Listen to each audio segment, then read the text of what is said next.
الحمد لله نحمده ونستعينه ونستغفره ونؤمن به ونتوكل عليه ونعوذ بالله من شرور أنفسنا ومن سيئات أعمالنا من يهده الله فلا مضل له ومن يضلله فلا هادي له ونشهد أن لا إله إلا الله وحده لا شريك له ونشهد أن سيدنا ومولانا محمدًا عبده ورسوله صلى الله عليه وسلم. أعوذ بالله من الشيطان الرجيم. بسم الله الرحمن الرحيم. إنما المؤمنون الذين إذا ذكر الله وجلت قلوبهم وإذا تليت عليهم آياته زادتهم إيمانا وعلى ربهم يتوكلون. الذين يقيمون الصلاة ومما رزقناهم ينفقون أولئك هم المؤمنون حقا لهم درجات عند ربهم ومغفرة ورزق كريم. صدق اللہ العظیم. اللہ رب العزت نے دنیا میں ہمیں بے شمار نعمتیں عطا فرمائی ہیں. ان نعمتوں میں سے سب سے افضل اور اعلیٰ نعمت ایمان کی ہے کہ انسان کو اپنے بنانے والے کا تعارف ہو اور انسان اپنی خالق کی معرفت رکھتا ہو. دنیا میں کروڑوں انسان ایسے بستے ہیں جن کو اپنے خالق کی معرفت نہیں ہے. دنیا کی ترقی اور اشیاء میں آگے بڑھنے کے اعتبار سے دنیا میں ان کا کوئی مثل نہیں ہے. دنیا میں ترقی ایسی کر رہے ہیں کہ محیر عقول چیزیں بنا رہے ہیں کہ انسان کی عقل حیرت زدہ رہ جاتی ہے، لیکن پلٹ کر اپنی ذات کی طرف نہیں دیکھا کہ میرا بنانے والا کون ہے، میرا خالق کون ہے. اس لیے ایمان سب سے بڑی نعمت، اللہ کی معرفت. پھر یہ ایمان جو نور قلب کہلاتا ہے، حضرت علی کرم اللہ وجہہ فرماتے تھے کہ جب انسان ایمان لاتا ہے تو اس کے قلب پر ایک سفید رنگ کا نشان پڑ جاتا ہے. جیسے جیسے وہ ایمانی صفات میں ترقی کرتا ہے اس کا دل سفید ہوتا چلا جاتا ہے، یہاں تک کہ اس کا دل مکمل نور سے منور ہو جاتا ہے. اللہ رب العزت نے وہ صفات قرآن پاک میں بیان فرمائی ہیں جن صفات کا حامل انسان کامل مؤمن کہلاتا ہے. قرآن پاک میں آتا ہے انما المؤمنون الذین اذا ذکر اللہ وجلت قلوبہم. انما کلمہ حصر ہے. عربیت سے جو لوگ واقف ہیں ان کے سامنے یہ بات ضرور ہوگی کہ انما کا ترجمہ یہ کریں گے سوائے اس کے نہیں، یعنی ایمان والے صرف وہی لوگ ہیں جو صفات اللہ نے بیان فرمائی ہیں میں اپنی ایمانی کیفیت کو ان صفات پر ضرور پیش کروں، میں اپنی ذات کا محاسبہ ضرور کروں. کیا مجھے یہ ایمانی صفات حاصل ہیں یا نہیں؟ اور اگر حاصل نہیں ہے یا ان کیفیات میں کمزوری ہے تو اس کا حصول انتہائی آسان ہے، وہ محنت اور دعا. اللہ تعالیٰ دینی صفات اور دین کی خوبیاں کوئی آدمی مانگے، تقوی، توکل وغیرہ، اللہ اس کو ضرور عطا فرماتے ہیں. انما المؤمنون الذین اذا ذکر اللہ وجلت قلوبہم. ایمان والے صرف وہی ہوتے ہیں، ان کی پہلی خوبی یہ ہے اذا ذکر اللہ وجلت قلوبہم، جب ان کے سامنے اللہ کا نام لیا جاتا ہے تو ان کے دل لرز جاتے ہیں. اللہ کے ذکر سے دلوں کا لرزنا، خوف زدہ ہو جانا. یاد رکھیے کہ دنیا میں جو خوف دلانے والی چیزیں ہیں، کوئی درندہ ہے، کوئی چور اچکا ہے، کوئی موذی جانور ہے، انسان جب اس سے ڈرتا ہے تو اس سے دل کا اطمینان رخصت ہو جاتا ہے۔ لیکن اللہ کا خوف عجیب چیز ہے، جب انسان کے دل میں آتا ہے تو اس کے دل کے اطمینان میں اور اضافہ ہو جاتا ہے۔ الا بذکر اللہ تطمئن القلوب، غور سے سنو، اللہ کا ذکر دلوں کے اطمینان کا ذریعہ ہے۔ تو اللہ کے ذکر سے دلوں کا ڈرنا، اور مفسرین اس کا معنی یہ بھی فرماتے ہیں کہ اگر کوئی انسان گناہ کرے اور گناہ کرنے کے بعد اس کو اللہ یاد آ جائے تو وہ شرمندہ ہو جائے، یہ بھی ایمان کی علامت ہے۔ اللہ تعالیٰ نے انسان کو بشری تقاضوں کے ساتھ رکھا ہے، بسا اوقات اس سے گناہ ہو جاتے ہیں۔ والذین اذا فعلوا فاحشۃ، وہ لوگ جو بے حیائی کا ارتکاب کر بیٹھتے ہیں، اذا فعلوا فاحشۃ، جب وہ بے حیائی کا ارتکاب کر بیٹھتے ہیں، او ظلموا انفسہم، یا کوئی بڑا گناہ کر لیتے ہیں، ذکروا اللہ، پھر ان کو اللہ یاد آ جاتے ہیں، فاستغفروا لذنوبہم، وہ اپنے اللہ سے معافی مانگنے لگتے ہیں۔ ومن یغفر الذنوب الا اللہ، اللہ کے علاوہ کون ہے معاف کرنے والا؟ ومن یغفر الذنوب الا اللہ، اللہ کے علاوہ کون ہے معاف کرنے والا؟ اس لیے حدیث میں آتا ہے کہ آپ صلی اللہ علیہ وسلم کا ارشاد ہے، التوبۃ الندم، توبہ ندامت ہی کا نام ہے۔ انسان سے گناہ ہو جائے خدا نخواستہ اور اس کو شرمندگی ہو تو اس کے گناہ کے استغفار، اس کے گناہ پر استغفار کرنے سے پہلے اللہ تعالیٰ اس کے گناہ کو معاف فرما دیتے ہیں۔ اس کو شرم آ رہی ہے، نادم ہے، اس لیے بار بار اللہ کی ذات کی طرف رجوع کرنا، بار بار رجوع کرنا۔ ہم معصیت والی زندگی سے کیسے بچیں گے، گناہوں والی زندگی سے کیسے بچیں گے؟ اللہ کی طرف بار بار رجوع کرنا ہوگا۔ ومن تاب وعمل صالحا، جو توبہ کرے اور ایمان لائے اور نیک عمل کرے، فإنه يتوب إلى الله متابا، متابا مفعول مطلق ہے، مصدر ہے، تو ہم یوں ترجمہ کریں گے بے شک وہ اللہ کی طرف ٹھیک ٹھیک رجوع کرنے والا ہے، لیکن اس کے لیے کئی دفعہ اللہ سے توبہ کرنی پڑے گی، کئی دفعہ مانگنا پڑے گا۔ اور ایک اور حدیث میں وسعت رحمت کی طرف اشارہ ہے۔ بسا اوقات انسان اللہ کے سامنے روتا بھی ہے، بار بار متوجہ بھی ہوتا ہے، لیکن وہ گناہ اس موقع پر ہو جاتا ہے، آدمی مایوس ہو جاتا ہے بسا اوقات اپنے رب سے۔ تو یاد رکھیے یہ بھی اللہ کی ایک حکمت ہے، ایک حدیث ہے جس میں وسعت رحمت کی طرف اشارہ ہے، خدا نخواستہ اس میں گناہ کی اجازت کی طرف اشارہ نہیں ہے۔ آپ صلی اللہ علیہ وسلم نے ارشاد فرمایا، لو لم تذنبون لذهب اللہ بکم، اگر تم گناہ نہ کرو، سب ایسے ہو جاؤ کہ اللہ کے نیک بندے، معصیت کا کوئی ارتکاب نہیں ہے، تو پھر اللہ تعالیٰ تمہیں تو اپنے اعلیٰ مقام و درجے تک پہنچا دے گا، تمہارے بعد ایسے لوگ لے کر آئے گا جو گناہ کریں گے اور اللہ سے معافی مانگیں گے اور اللہ تعالیٰ انہیں معاف کر دے گا۔ وہ وسعت رحمت کی طرف اشارہ ہے۔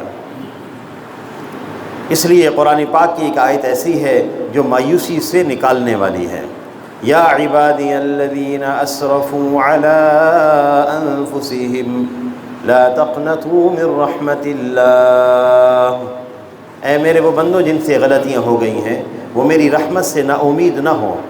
ان اللہ یغفر الذنوب جمیعا، اللہ تعالیٰ الذنوب الف لام استغراق کا ہے، جمیعاً کے لفظ لانے کی ضرورت نہیں تھی، لیکن اس کے باوجود تاکید کے لیے لفظ لایا گیا، یہ کلمہ لایا گیا تاکہ کسی کے ذہن میں کوئی شک نہ رہے، بے شک اللہ سب گناہوں کو معاف فرمانے والے ہیں۔ تو بار بار اللہ کی طرف جب آدمی رجوع کرے گا، ایک دن ایسا آئے گا کہ اللہ اس کو اپنے قریب فرما لیں گے۔ اس لیے دین پر چلنا بہت آسان ہے، ہماری طرف سے ہمت اور توجہ کی ضرورت ہے۔ بسا اوقات ہم حضرات صحابہ کرام رضی اللہ عنہم اجمعین اور اسی طرح مختلف اولیاء کی حکایات پڑھتے ہیں، ان کے واقعات اور قصص پڑھتے ہیں، جس سے سن کر تعجب ہوتا ہے کہ اتنا اعلیٰ عمل انہوں نے کیسے کر لیا، اس مقام اور درجے پر کیسے پہنچ گئے۔ کیا ہم بھی عمل کے اعتبار سے مقام اور درجے میں صحابہ کرام کے برابر کوئی نہیں ہو سکتا، عمل کے لحاظ سے ہم بھی اچھا عمل کر سکتے ہیں کہ نہیں کر سکتے؟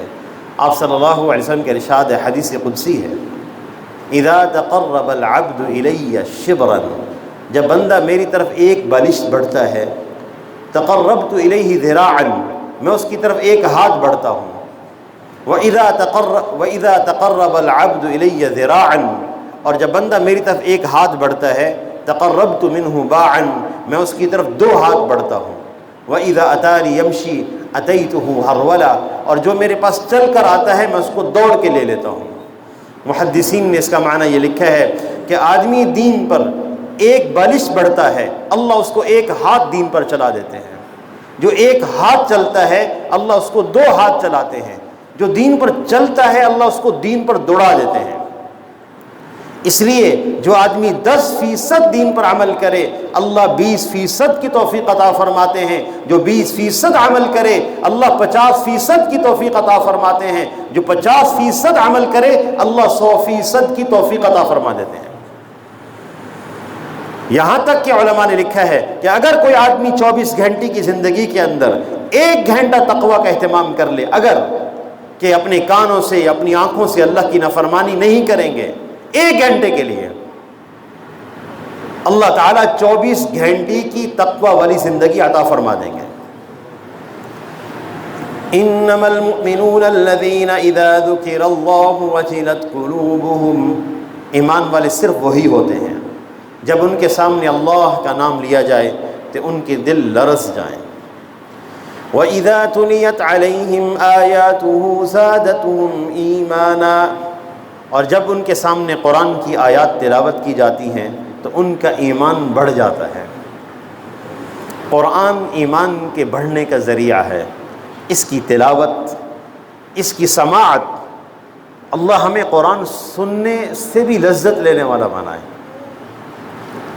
آپ صلی اللہ علیہ وسلم بعض دفعہ صحابہ کرام سے قرآن کی سماعت فرماتے تھے، سنتے تھے، حالانکہ قرآن آپ پہ نازل ہوا۔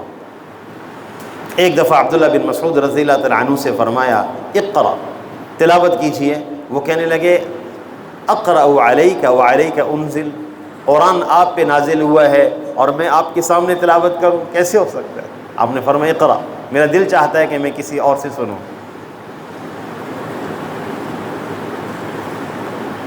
انی احب ان اسمع من غیری، میرے اندر کی خواہش ہے، محبت ہے، شوق ہے مجھے کہ میں کسی اور سے قرآن سنوں۔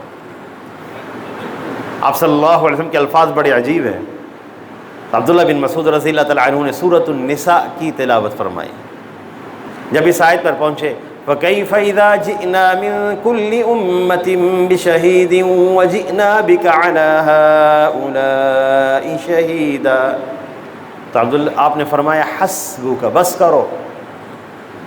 اس آیت کا ترجمہ یہ ہے وہ بھی کیا عالم ہوگا جب ہم آپ کی امت کو تمام امم پر گواہ بنائیں گے اور آپ کو سب پر گواہ بنائیں گے۔ تو عبداللہ بن مسعود رضی اللہ تعالیٰ عنہ نے آپ کو جب آنکھ اٹھا کے دیکھا تو آپ صلی اللہ علیہ وسلم رو رہے تھے، آنکھوں سے آنسو جاری تھے۔ تو جب قرآن کی تلاوت کی جاتی ہے تو ان کا ایمان بڑھ جاتا ہے۔ وَإِذَا سَمِعُوا مَا أُنزِلَ إِلَى الرَّسُولِ تَرَىٰ أَعْيُنَهُمْ تَفِيضُ مِنَ الدَّمْعِ، نصارہ کے علماء آئے جو صحیح فطرت پر تھے، جب ان کے سامنے قرآن کی تلاوت کی گئی تو وہ رونا شروع ہو گئے۔ اے نبی صلی اللہ علیہ وسلم، آپ ان لوگوں کو دیکھیں گے جب ان کے سامنے قرآن پڑھا جاتا ہے تو ان کی آنکھیں بہتی ہیں۔ تو قرآن سننے سے ایمان میں اضافہ ہوتا ہے۔ منافقین نے استہزاء کیا، مذاق کیا، قرآن سننے سے کیسے اضافہ ہوتا ہے؟ وَإِذَا مَا أُنزِلَتْ سُورَةٌ، جب کوئی سورت نازل ہوتی فَمِنْهُمْ مَنْ يَقُولُ أَيُّكُمْ زَادَتْهُ هَٰذِهِ إِيمَانًا، منافقین کہتے سورت نازل ہوئی ہے، کس کس کا ایمان بڑھا ہے، بتاؤ کس کس کا ایمان بڑھا ہے۔ منافقین مذاق کرتے تھے کہ ایمان کیسے بڑھتا ہے، ہمیں تو محسوس ہی نہیں ہوتا۔ تو قرآن کی اگلی آیات ہیں فَأَمَّا الَّذِينَ آمَنُوا فَزَادَتْهُمْ ایمانا، جو ایمان لائے ہیں ان کا حقیقی طور پر قرآن سننے سے ایمان بڑھا ہے، اس لیے کہ یہ قلبی کیفیت ہے، اس کا باہر سے کوئی تعلق نہیں۔ تم کیا جانو قلبی کیفیت ایمان کی کیا ہے۔ وَهُمْ يَسْتَبْشِرُونَ، اور یہ ایمان کی اس کیفیت پر بڑے خوش ہیں، بڑے خوش ہیں۔ اس لیے قرآن کی تلاوت کی عادت بنانی چاہیے، التزام کے ساتھ قرآن کی تلاوت کرنی چاہیے۔ کچھ عرصہ پہلے ہمارے کچھ احباب کا ڈاکٹر قدیر خان سے ان کی ملاقات ہوئی، اللہ ان کی عمر لمبی فرمائے، معروف سائنسدان۔ تو ان سے جب ملاقات ہوئی، سب علماء تھے، تو کہنے لگے، انہوں نے عجیب بات بتائی، کہنے لگے زندگی گزر گئی ہے بغیر کھائے پیے، کبھی گھر سے تو نکل گئے، کبھی ناشتہ نہیں کیا، کبھی کھانا نہیں کیا، کام تھا کھانا نہیں کھایا، ضرورت تھی کام تھا، لیکن یہ یاد نہیں ہے کہ کبھی میں گھر سے قرآن کی تلاوت کیے بغیر نکلا ہوں۔ 5 منٹ کے لیے التزاماً قرآن ہمارا کون سا نوجوان نہیں پڑھ سکتا؟ پورے 24 گھنٹے میں سے اگر 5 منٹ دے دے۔ ان هذه القلوب تصدأ كما يصدأ الحديد اذا اصابه الماء، آپ صلی اللہ علیہ وسلم نے ارشاد فرمایا دلوں کو بھی زنگ لگ جاتا ہے جیسے لوہے کو پانی لگنے سے زنگ لگتا ہے۔ صحابہ کرام نے عرض کیا وما جلاؤها یا رسول اللہ، دل کیسے صاف ہوں گے، دل کیسے چمکیں گے؟ آپ صلی اللہ علیہ وسلم نے ارشاد فرمایا کثرت ذکر الموت وتلاوت القرآن، موت کو کثرت سے یاد کرنا اور قرآن پاک کی تلاوت کرنا۔ ہم اپنی بیٹیوں کو، اپنے بیٹوں کو ترغیب دیں، بیٹا زیادہ کا مطالبہ نہیں ہے، لیکن بیٹا 5 منٹ قرآن پڑھو، بیٹا 3 دن صرف تلاوت کر لیں، دل کی کیفیت بدل جائے گی۔ اللہ ہمیں قرآن سے شغف عطا فرمائے، قرآن سے تعلق عطا فرمائے، اس سے محبت عطا فرمائے، اس سے ہمیں قرار اور لطف عطا فرمائے، اس سے ہمیں حظ عطا فرمائے۔ اللہ اکبر، اللہ کے ذکر میں مزہ ہوتا ہے۔ مولانا فضل رحمان گنج مراد آبادی رحمۃ اللہ علیہ ایک دفعہ کہنے لگے اللہ کی قسم میں جب میں لفظ اللہ کہتا ہوں تو ایسا لگتا ہے جیسے کسی نے شہد کی چمچ بھر کے منہ میں رکھ دی ہو، اتنی مٹھاس ہے۔ فاذکرونی اذکرکم، تم مجھے یاد کرو میں تمہیں یاد کروں گا، اللہ تعالیٰ فرما رہے ہیں۔ قرآن کی تلاوت کر کے تو دیکھیں ذرا۔ اور مفسرین نے یہاں ایک عجیب بات لکھی ہے، فرمایا جس کو اللہ کے ذکر سے اور قرآن پاک کی تلاوت سے دنیا کے اندر کوئی ثمر اور نتیجہ نہ ملے، دنیا کے اندر کوئی ثمر اور نتیجہ نہ ملے، اگر اس کے لیے اتنی ہی بات کافی ہے کہ جب تو ذکر کرتا ہے تو اللہ تجھے یاد کرتے ہیں، اتنی بات کافی ہے بس۔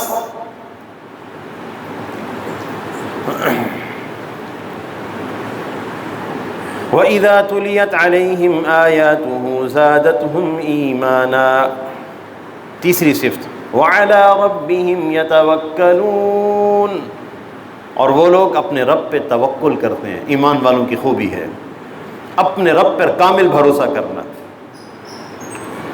توکل کا معنی کیا ہوتا ہے؟ توکل کا معنی علامہ ابن تیمیہ رحمہ اللہ نے اس کو لکھا، توکل کا معنی کیا ہے؟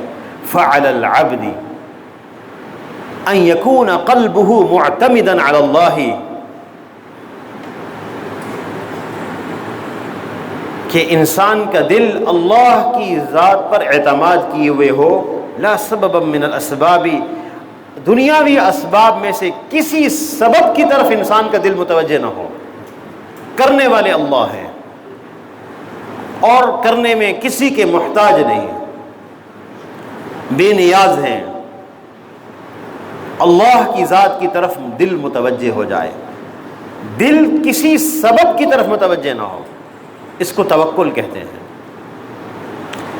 اسباب ضروریہ انسان اختیار کرے گا، بھروسہ اللہ کی ذات پہ کرے گا، توکل۔ جتنے اسباب ظاہری ہیں، اور بسا اوقات ظاہری اسباب نہیں ہوں گے کسی وجہ سے، اگر نہ ہوں کسی سبب سے، کسی عذر سے، پھر بھی توکل اللہ کی ذات پر، اور پھر اللہ اپنی مدد کو ظاہر فرمائیں گے۔ إِلَّا تَنصُرُوهُ فَقَدْ نَصَرَهُ اللَّهُ۔ انبیاء علیہم السلام کی شان بڑی عجیب ہوتی ہے۔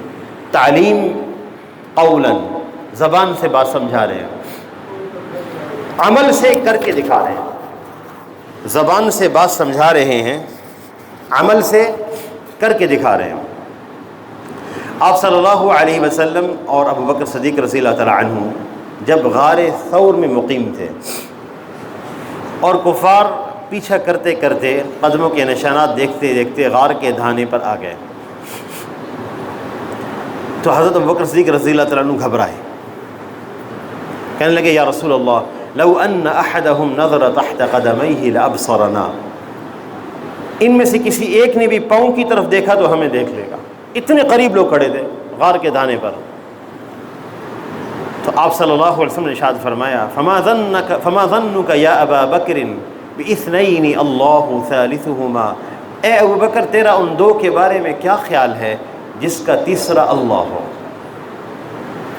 اب عمل سے توکل سکھا رہے ہیں۔